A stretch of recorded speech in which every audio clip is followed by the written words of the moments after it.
Donc on a 2 sa'ir. Il nous reste combien de kvasim? 9. Pourquoi 9? C'est 2. On a 7 de moussaf et 2 korban tamid. Bravo. Hazak Oubarou. Non, mais il y en a un. Non. Oui, mais il y en a un autre Ben Arbaïm. Il y en a en bas, hein, comme je sois. C'est la même chose. C'est Tamid Arbaïm et la Shahar, c'est la même chose. Et C'est le soir et du matin. Voilà, exactement. Ça fait 9. ah, Ok. Alors, moi, c'est quoi le travail que je viens de vous faire? Je vous dis le travail que je viens de vous faire. Je voulais vous éviter tous les tracas. Je m'explique. Cette Mishnah, il y a la position de Rabbi Eliezer et la position de excusez-moi Ben Akiva, pardon, vous voyez, ça m'a donné le vertige. Rabbi Eliezer, maintenant, au sein de ces deux Hachamim, la Gemara vient et redresse la position des uns et des autres en amenant des Breitot pour rectifier la Mishnah. Donc ça veut dire la Mishnah elle-même, elle n'est pas si claire que ça. Ajoutons à cela, il y a 3 chitotes sur la chita de Rabbi Akiva. C'était qu'on va travailler, ça ne va pas durer longtemps.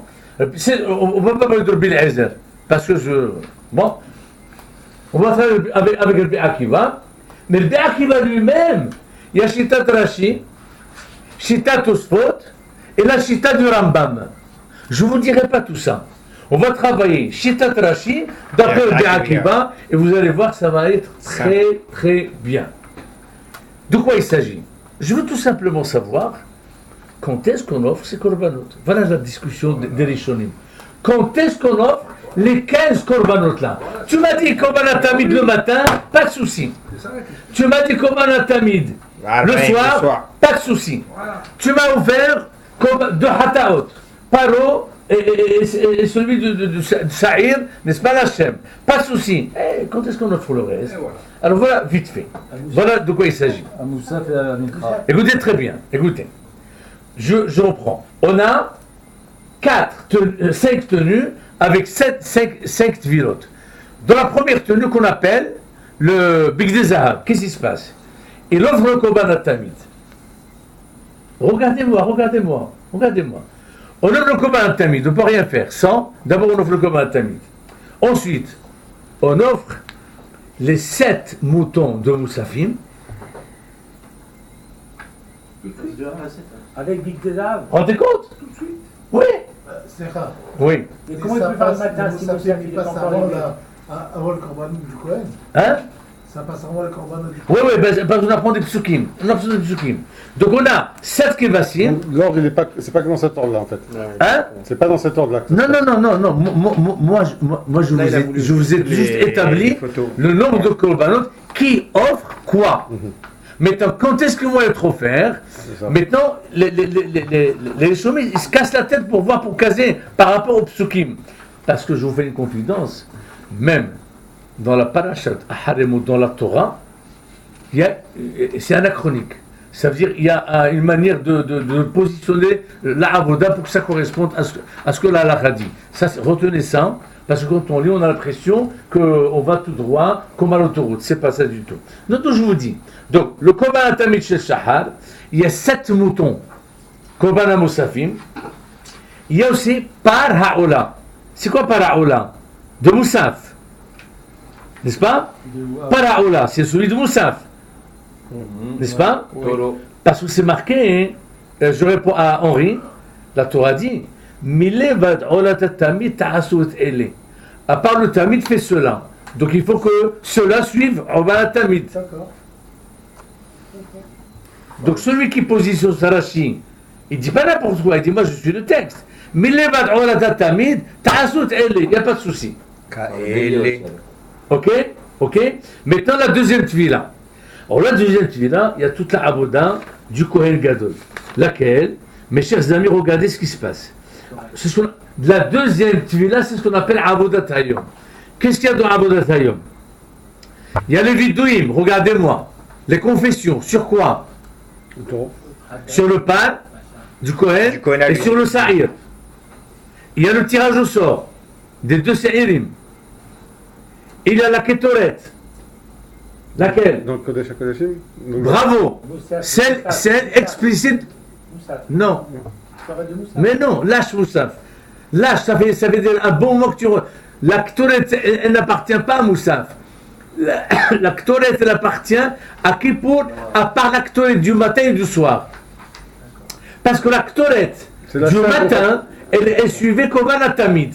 C'est là dont je parle maintenant avec Bigdei Lavan, c'est celle du Kodesh HaKodashim. C'est le plus de Kippour par rapport à toute l'année. Non. Et qui n'a rien à voir avec Moussaf. Nous on fait ça, Moussaf, c'est normal. Mais là on est en plein Avodat Yom Kippour. Ouais, ok. Il y a l'aspersion du Dam, Ha-Hatat et Dam Ha-Par et Dam Ha-Sa'ir. N'est-ce pas? On envoie Sa'ir al-Azazel et la lecture de la paracha. Tout ça c'est Avodat Yom. Vous êtes avec moi? Vous savez? Est-ce que vous jusqu'ici ça va? Oui. Voilà, vous n'êtes pas avec moi. C'est qui peut répéter? Mais c'est pas grave, c'est pas grave. Maintenant, la troisième tvila. La troisième tvila que nous allons voir. Parce que là, on termine Bigdei Zahav. On va passer à Bigdei. On termine Bigdei Lavan. On va passer à Bigdei Zahav. Qu'est-ce qu'on va faire? Bélier, un bouc. Vous voyez ce sa'ir là, le bouc de Moussaf. Le bouc de Moussaf. Sa'ir Hatat, le deuxième. On va s'occuper de la troisième tvila, Bigdei Zahav. Il y a ce qu'on appelle le haïl, le bélier du Kohen Gadol et le bélier de Moussaf qui est en même temps celui du peuple. On appelle ça Elo ve'el ha'am. Elo, c'est-à-dire haïl. Elo ve'el ha'am. On va faire ça pendant la troisième tvila. Non,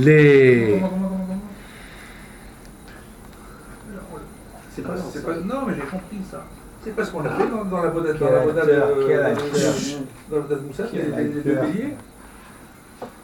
Ils sont passés déjà, non? Non. Laissez-le parler. Non. Non. Qu'est-ce qui est passé par le Kohen Gadol? Il est passé. Il a dit par le sa'ir, par de son taureau à lui, et le sa'ir qu'Israël avait offert. Oui. Mais le haïl, qui veut dire le bélier, on n'a pas encore touché. On a ici le bélier de Moussafim. C'est clair? Non, mais pourquoi vous riez? Non, riez pas bien, mais... Parce qu'il cherche dans la feuille, il est où? Mais il a raison, il est là. Voilà. Ouais, il n'a rien pris pour le peuple, il a fait que celui de... Mais pourquoi je vous ai dit se poser les korbanot?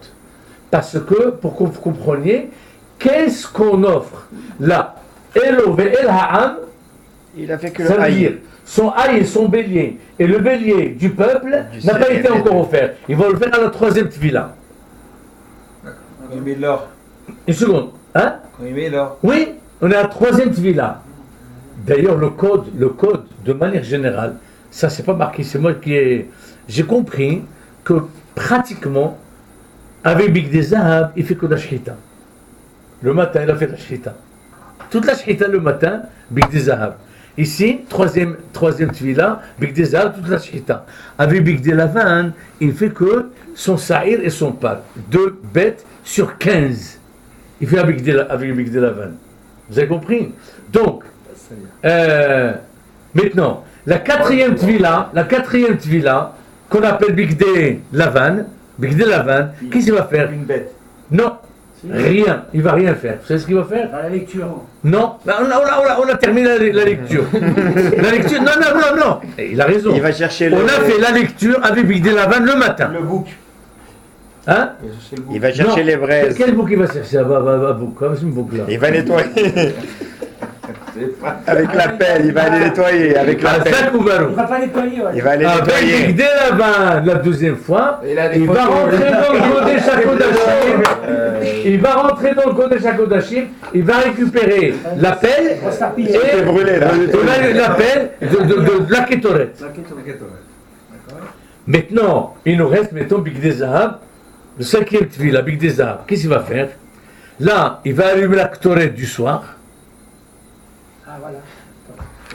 Il va offrir Hazak ou Baruch, Tamid Shel Ben Arbaïm, et il va préparer et Il va se allumer rechanger encore. les Nerot de la Menorah. La cinquième fois, Avec ça, on aura Tout en casé toutes les corbanotes et je vous assure, ouais, pourquoi j'ai insisté que vous écoutiez. Ça y est, on a terminé. Ça y est. Mais il fallait qu'on case ça, mais pour caser ça, il fallait vraiment se casser la tête. Pas moi. Ce que Hakaïm me disent, ok? Regardez ici combien de tracas, pour que chacun comment. Alors sachez que ça fait pas l'unanimité, mais c'est la halakha. Et si jamais vous prenez le mahzour de Kippour, c'est ça que vous allez trouver. Donc quand vous suivez le mahzour de Kippour, vous allez Be'ezat Hashem repérer toutes les corbanotes, Elo, Ela'am, par Hatat, par Aoula, de quoi il parle? Ça, gardez, je vous en prie. Mettez votre nom. Hein? C'est juste après ça qu'il fait les boucs du Goral. Après quoi? Après tout ça, c'est quoi? Mais pas du tout. Mais ça, on le fait dans Bic de Lavande du matin. D'accord, donc il le fait au tout début. Bien sûr, le matin. Mais il ne peut pas l'offrir s'il n'a pas fait la Hagrana. S'il n'a pas tiré au sort, il ne peut pas le faire. Bien sûr, il faut qu'il tire au sort. Entre la chèvre et Azazel. Vous avez sauté le Mishnah Michel. Avant ça, il n'a pas fait la Hagrana. Mais c'est pas le Cohen qui fait ça. Ils envoient un mec. Ça peut être un Israël, c'est pas le Cohen Gadol qui fait ça. C'est le 8e que tu peux avoir, c'est celui-là. Mais c'est le Cohen. Non, c'est pas le Cohen Gadol. S'il vous plaît, ne me jetez pas cette feuille. J'ai pas terminé. Laissez-la dans la Mishnah. Accrochez-la à. C'est pas le Cohen Gadol qui va faire le Azazel. Ça peut être un Israël. Ça peut être un Israël. Ça peut être un Cohen, ça peut être un Israël. accrochez-le au trombone là. וחנניה בן הגשה אומר, רצה הקדוש ברוך הוא לזגות את ישראל, לפיכך חיבה להם תורה ומצוות, שנאמר, אדוני חפץ למען צדקו, ידיד תורה ויחיד